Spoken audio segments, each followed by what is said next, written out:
Hello and welcome to the third episode of Cell Reports, and it's a very special one right here. It's a very special one. I've got a special guest with me. He goes by the name of Drizzy Dave on Twitter. I'm trying to get him up here, but as usual, OBS is messing up with me, so I'm gonna have to try my best. Yes, there he is. There he is.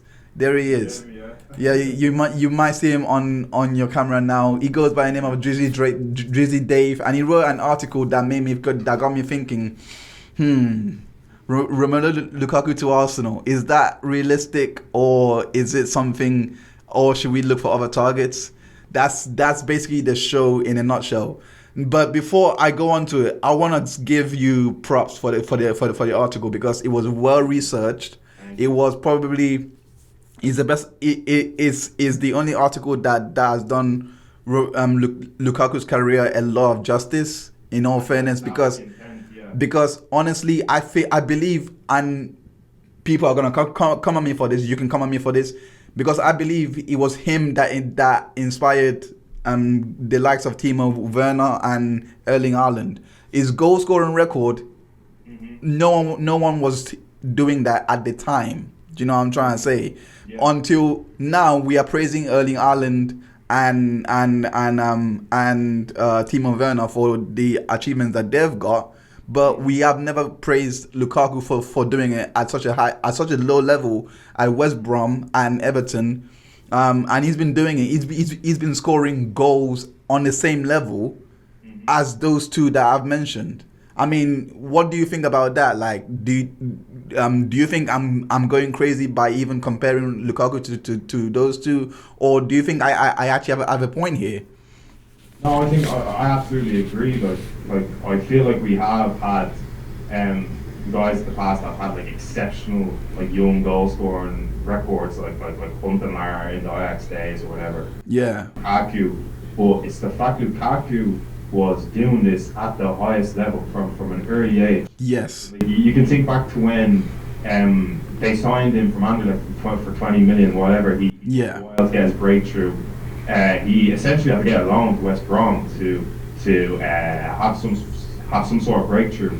So essentially from then, his average consistently stayed at about 16 goals a season since the age of 19. Yeah. Not really hearing that from any other young player. To be quite fair, as well. I mean, to even compare and bring it to Arsenal here, we had the same striker in Olivier Giroud, who always hit 15 goals a season as well, and he was also underappreciated. So I definitely understand where you're coming from, to do it but the thing is, Olivier Giroud done it for Arsenal. Lukaku has done it at all levels, from West Brom to Everton. Yeah. I agree with you, especially when I think the person that ruined his career is Jose Mourinho. Yeah, no, I think at that stage Jose had a season behind him. So we come off the back of winning the Europa League. Yeah. So traditionally what Jose does is he sets out a short list of players he wants. And when Jose usually gives you a short list of players he wants, a lot of clubs have to abide by it. Otherwise, this guy... He's gone. Yeah. And he chose his tantrums. So the consensus was that he wanted Lukaku. It's just Jose has this issue with trying to coach strikers before they hit their high ceiling. Yeah. You can never give Jose a striker that's 23 years old. Never. Yeah. He doesn't know how to coach them. Like we see that with Rashford and Martial, and this is a conversation I always have with the other agenda. Yeah. Where it's you have Martial, for instance, who's rotated at Monaco between a striker and a left winger, and then you take him at United. We take him with the intention of having him as our out and out striker. Yeah. And he records about 16 goals rotating between both positions, but primarily as striker. So you get Jose in. This is in the Van Gaal season. You get Jose in the next season. And Jose hands him the number 11, strips him of the number 9, hands him the number 11 and goes, right, you're going to be deployed out to the wing. Even at the time when this happened, like Martial saying, I might want to leave the club because of this. Yeah. Doing bad for my branding. Yeah, like Position. I completely agree with you because he single-handedly destroyed that boy's career because because he at one point he was such a prospect. I remember everyone comparing him to being the next Henry, and he could have been. And that is the sad part about this. He could have been. But the thing is, the thing that stuck out to me about the article that you wrote here was the fact that Ole Gunnar Solskjaer didn't even try to use it Lukaku. And that baffles me because Solskjaer is a striker. He was a striker. That baffles you should be able to get the best out of your strikers. I never got that. But when you summed it up perfectly. Because I'm like, it's either you are either jealous of Lukaku and you couldn't score as much goals as he has at a lower level, or you're just a bad coach altogether. Now, to bring it back to Arsenal, okay, please tell me this, because I personally feel like Lukaku, I think, and don't call me crazy, but Lukaku at Arsenal, is that something that is realistic? Or am I I personally feel like if the opportunity comes up, he's had a great spell at Inter Milan, but let's be honest, it's Serie A. It's not it's not like La Liga is the best, in my opinion, the best league in the world. And then it's the Prem. But in terms of TV revenue, obviously it's the Prem. Obviously, commercially, the Premier is the best league in the world. But in terms of football and actual talent, is La Liga. But then again, you got Serie A, in my opinion, which is how do I put it, a stepping stone for strikers. It's not for strikers. Sorry, for players. It's not a place where you did want to really go and flourish and make a name for yourself. You know what I'm trying to say? I think if the Bundesliga is the proven player, I feel like Serie A is the rehabilitation. You take him Serie A to repair. Man said rehab. Man said rehab. Yo, that's the best. You know what? That's the best analogy I've heard today. No. Because you're not wrong. That's where that's where Alexis Sanchez is. That's where Christian Eriksen is. But that's where rehab in Galaxy. You have to go do his rehab in Milan. Then but that's the thing. That's the one thing that I'm like, Lukaku shouldn't be there. In my honest opinion, Lukaku should be back in the Prem. So the reason why the whole reason why for this episode is I want him to come to Arsenal because one, he has something to prove. He has to prove his doubters wrong, and two, Arsenal is a perfect platform for him to do it because we have a striker crisis, a crisis of strikers at the moment. I know I'm saying that coming off the back of a win against Sheffield United, where like I said, scored twice. I know what I'm saying, but Lukaku is in his prime now. If there's money at the club, I think it's realistic to try and splash it on him, bring him in, and then and you will see him flourish. Because it will be like him playing for Everton. And I know I'm gonna to play for, Ken. Say that again. In a sense of he has nothing to play for at Arsenal, no pressures on him. Yeah, exactly. And that's where, and that goes back to your article where he flourished a lot because there was not a lot on him at West Brom. There was not a lot on him at Everton, but at Man United, when there was a lot on him, he still performed, but not. I wouldn't say to the level that he was performing at Everton or West Brom. So I feel like at Arsenal, he can reach those heights, and most importantly, and the reason why I feel like this, because he would actually suit Arteta's 3-4-3 system, the system that he tried to do at the start of the season before converting to more of a double pivot, because he was trying to do the 3-4-3 system again. And he got a win against Fulham, and then when he started to lose, he started to tinker a little bit. So I feel like because Lukaku plays like that already for Belgium, he plays in a 3-4-3 system. I feel like he will be the perfect fit into Arteta's system, because he would be the central figure, with Aubameyang on the left. Now imagine that and those two interchanging, like. Yeah. That was what was getting my juices flowing. Now, I want to hear your perspective though. Like, do you think this is something that should be entertained? So yeah. I think we have to consider different variables. Like, first of all, we have to identify: do we consider Arsenal a top 6 club anymore? No. Purely for the fact that I think it'd be good for him to go back to a club where he doesn't have any sort of expectation. Because I think there is this, there is a top 10 team perks compared to a top 6 team perks. So, for instance, I'll give an example of that. Dominic Calvert-Lewin doesn't score for 3 goals. Do we notice that at Everton? Yeah. Do we notice that if he's at Manchester United? Yes. So I think it's more if ideally you have Lukaku back in the Premier League, I think realistically he won't go back, so he has to go to either Man City or Liverpool. But ideally for him to ease him back into the league, I think he does take that Arsenal move. Ideally versus realistic. Yeah. So we're looking at that. Secondly, I actually think you go into a pivot to accommodate Lukaku, because right now what's driving in that Inter is a pivot with Lautaro Martinez. So I almost think that I don't think you play him alongside a guy that's so similar to him in Aubameyang, because he's powerful, pacey as well, and imposing. I think like I said, will complement his game a lot. So in an ideal world where Lukaku does join Arsenal, I think you play him in a pivot with Lacazette. Yeah. That would be a 4-4-2 then, wouldn't it? Like that a classic. Yeah. Yeah, like that's funny enough. I've actually done that.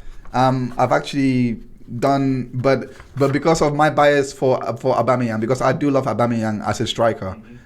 He was there, but Lacazette does resemble what is happening right now at Inter Milan with him and with him being Martinez in this case. Yeah. And yeah, he does represent that archetype. So I'm not gonna argue with that. Yeah, because the two formations I had was the 4-4-2 with Xhaka and Partey, and Saka on the right and Pepe on the left, and then you have Lukaku and Aubameyang. But obviously we can change from Aubameyang to Lacazette, and then the back four remains the same. Tierney, Gabriel, and at this time I'm hoping William Saliba is a full-time defender in the team. Yeah. Because I love that kid's talent. But yeah, absolutely. Yeah, and then you have right back Cedric, because I think Bellerin is gonna leave the club. Like I think his time is over. So that was my 4-4-2. I also have the 3-4 the 3-4-3 system that kind of resembles Belgium's system, but it requires him to be the main man. Do you know what I mean? And I think because Arteta used this 3-4-3 to win the FA Cup, I think it will be enticing to use him and get rid of Aubameyang. Like because one, Aubameyang is young, is older, much older. Yeah. So making Lukaku the vocal point, in a 3-4-3 could also work well, because it's still a double pivot with Xhaka and Partey in the middle. And then you have Gabriel holding and Saliba, and Tierney and Cedric being the wing backs in this case, with Pepe and Saka cutting inside. Yeah. So that is my ideas. Like, what do you think of that? Like, am I going crazy here for like? Like you are like you are just for the pure fact that like where Arsenal may potentially end by the end of the season. Yeah. That's crucial. I think that's crucial. I think being realistic, Lukaku wants to play Champions League. Yeah, I know. This is good though what we're doing right now, purely just for like debating. Yeah. Purposes. Like I think implementing a hypothetical there is perfect. But I just think at the end of the day he is going to want top 4. Yeah. Hey. Back into the Premier League, you're Liverpool. Liverpool. Like I agree with you. And I personally like. Like I even have here in my notes saying the obstacles is the lack of European football. It will be extremely. I said it here myself. It will be extremely unlikely to prize him from Inter with this in mind. Oh yeah.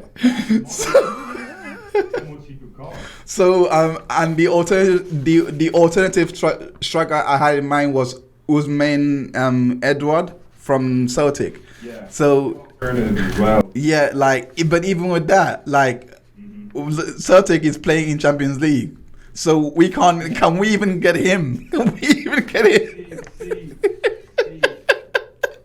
Celtic in the Champions League is the bare minimum. It's just getting in. He wants to be in a competing Champions League side. So I did. I did come up with alternatives. Yes. Sorry, what were your alternatives? So my alternatives were Andre Silva in Bundesliga. Oh, okay. The whole thing is with Andre Silva is there is a Bundesliga tax there to be debated. he went Bundesliga. Oh, wait, hold on. What is the Bundesliga tax? I wanna hear this because Bundesliga tax. If you don't hear this, this is like the yeah, because I know about the Kepa tax. I know the Kepa tax. Yeah. I know about. Bundesliga tax is any sort of hyperinflated price on a Bundesliga player right now because like we can't think of many went to England and succeeded. That's like the situation. Most club guys are now Jadon Sancho. Like I think you're mad to pay 120 mil for Jadon Sancho. Yeah, nah. Andre Silva, like you could argue that on paper. He has 23 goals, 8 assists, which is aligned to Lukaku's 21 goals, 7 assists. Damn. Top 5 league. So it's like, if you can't get Lukaku, you surely take the punt on the guy who has more goals than Haaland in that league. But the question, actually, sorry, finish off your point. I'm sorry for interrupting. No, it's grand. So like, that's what I'm saying. The argument can be made. You take a punt on him. I was thinking like Amine Gouiri. Do you see this kid play in the under 21s? In the European under-21s, he's been a guy that's kind of been circling around the French league for a while. He was playing for Lyon and then he transferred to Nice last season. Okay. I think he's contributed about 4 goals. That's like a guy you can take for 25 mil. He can play in any part of the front three. So he has this ability to adapt to any form of country you want to play, whether that's centre forward or you want to and those people that you mentioned as well, especially the what's his name, Gouiri, I mean Gouiri. Yeah, I've definitely heard of him before. Like but this was from former. I heard of him from Football Manager though. Like I heard of him from Football Manager. Like yes, he is, and especially with what's going on with in league on right now with the whole commercial thing. That one looks a lot more realistic. I do agree with you on that one because right now the way that the French league is structured is a mess. It's just a complete mess. So players will be willing to sign for any club in. Consider Sergio Aguero too on free. Really though? Come on, but he said he would. He said he would go back to independent.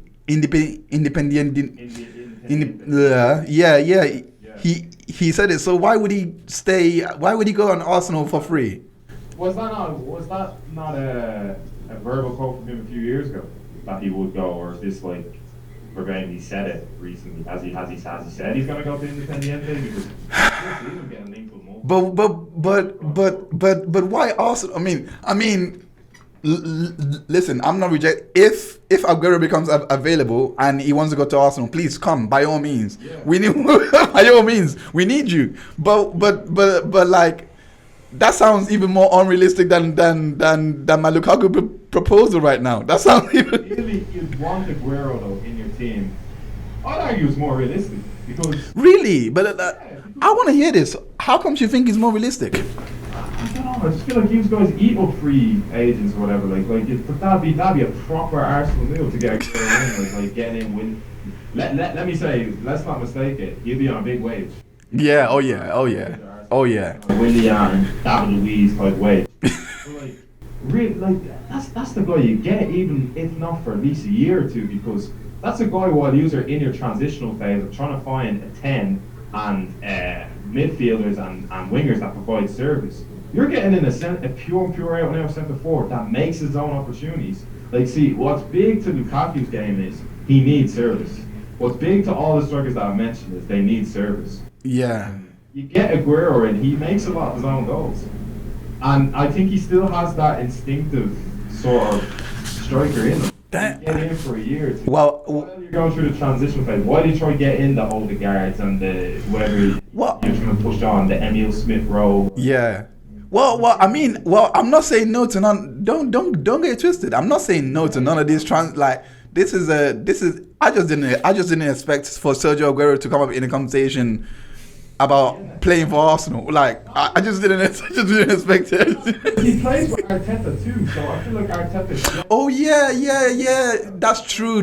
I forgot. I did forget about the time that he was their assistant. So he would. That does seem like a realistic transfer now that you've seen. Wow, I did not. So, apart from I did not expect that target. So that was the first name that come up as well. I thought it's like, okay, well, realistically, we try to get in Aguero for a year. I wish I thought about that, but no, that is a very, very good shout. The last question I want to ask you is that article that you wrote. Like, what was your thinking process behind it? Like, what inspired you to write that article? Because I just saw how you arranged it. It was so inviting. It was informative at the same time, but not a lot of information thrown at your face. It wasn't stats filled. It wasn't stats filled because a lot of people write articles now and they put a lot of stats in there. And they don't really explain or use the stats to tell a story, but you actually used his stats to tell a story of him being underappreciated. So, like, what was your thought process behind that? Like, what did you aim to get out of writing that article? I think it was because I feel like I have a list in my head of players, and I feel like I need to. It'd be a disservice not to do articles on them, because I feel like we in football we're provided with fast information. Yeah. New season comes then, so we forget what numbers he's put up. So I see this argument. It was just one day I was seeing this argument that like, oh yeah, no, well Lukaku had to run off to Serie A to do that. I was like, run off. Man said run off, you know. So I don't get this whole consensus that you have to run off to the Serie A to do it. I think that's unfair to say as. It just came from a place of I think I have to pay some sort of homage to Lukaku. Yeah. It's just also from the standpoint of a United fan, because I wanted the deal to work out so bad. Actually, the deal gave me elements of the Robin van Persie move, where people can he wanted that this is. Like this guy was literally at Chelsea, but the United move was the pinnacle of his career, and that just tells you a story in itself. That this guy wanted the United move more. Every person, maybe we could argue, maybe it might not be the case in 10 years. Every player still to this day goes with the intention of either wanting to go to United or Liverpool. Yeah. I think that was the pinnacle for him. Yeah. Just to see it not work out for him, and he said on the Josh Hart podcast that he didn't get any backing. Yeah. He went to United for protection too. Yeah. Saw them as being an entity that protects their assets. Yeah. And get told he didn't get protection there.